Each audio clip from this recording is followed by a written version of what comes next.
Paul, Eric, Jean, and Tommy. On behalf of the past, present, and future brave men and women of the U.S. Armed Forces, thank you. Your support and friendship to the forces are appreciated. Some service member gave some gave it all. The last sacrifice, their lives. No one who has gone to war comes back the same.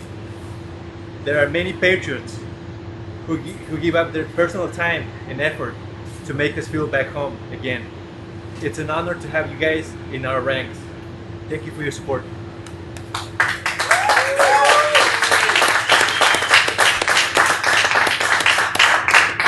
Well, let me ask you guys, why is it important for you guys to play this tribute for the vets? You know, we say over and over that a free country's greatest national treasure are the people who protect it and keep it free. Without you, we have nothing. People who take rock and roll and the freedom that we enjoy for granted don't realize there are so many countries that don't have it.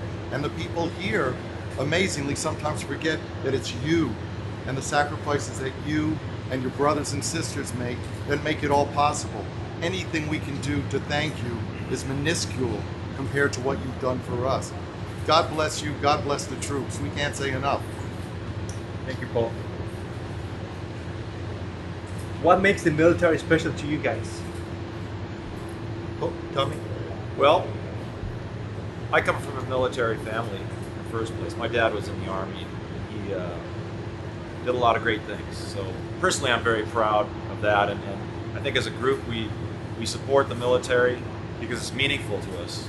We're here to support veterans coming back and rehabilitating injured soldiers and getting people back in society, working.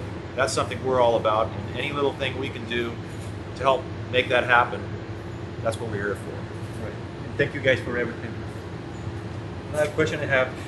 The unemployment rate for veterans is high.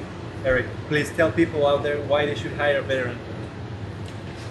Why we should hire a veteran? Because, like I think Gene put it best when he said that we go and give the best training in the world to all of our soldiers to go into battle, but when we come back to America, somehow they sometimes get forgotten and not treated in the same way. We don't prepare them for back to domesticated life, and I think it's important to never forget once somebody volunteers, is what they do, to be in the armed forces, they deserve the aftercare once they come home for the rest of their lives, as far as I'm concerned. And I think that's important.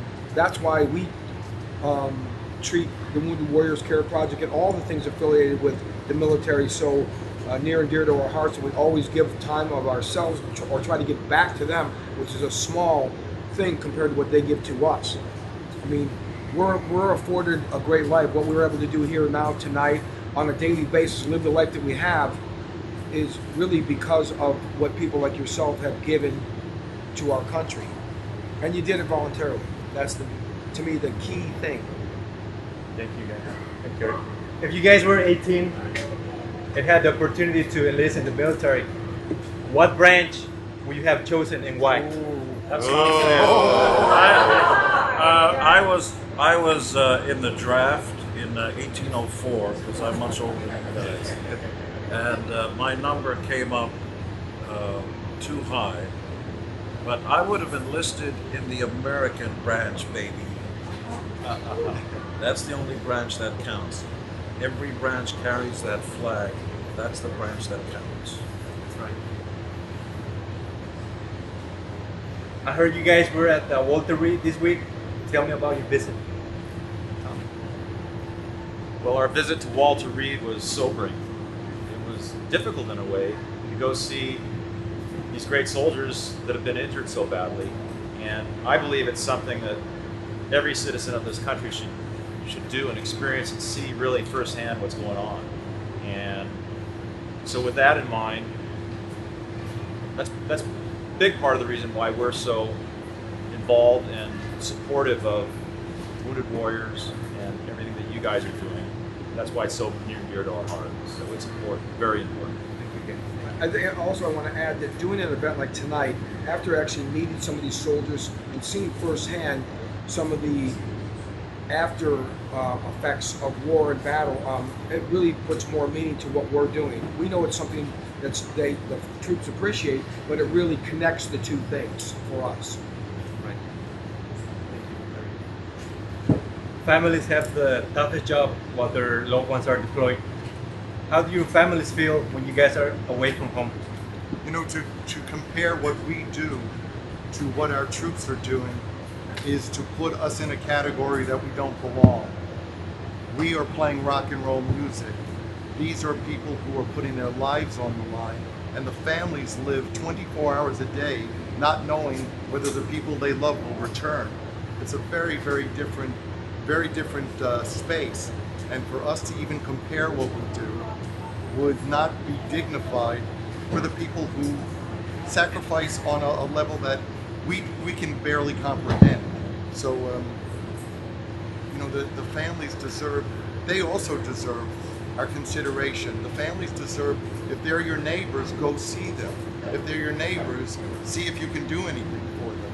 They're waiting for somebody who's near and dear to their heart to return, and with a little bit of help from God, they will return.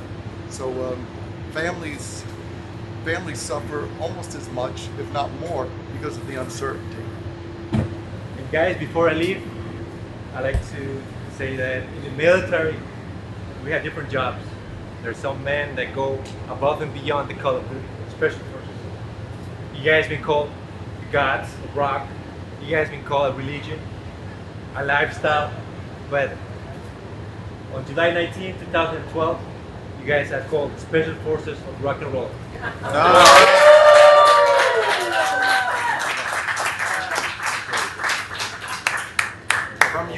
From you, that's an honor. That is an honor. Thank you. Thank you guys.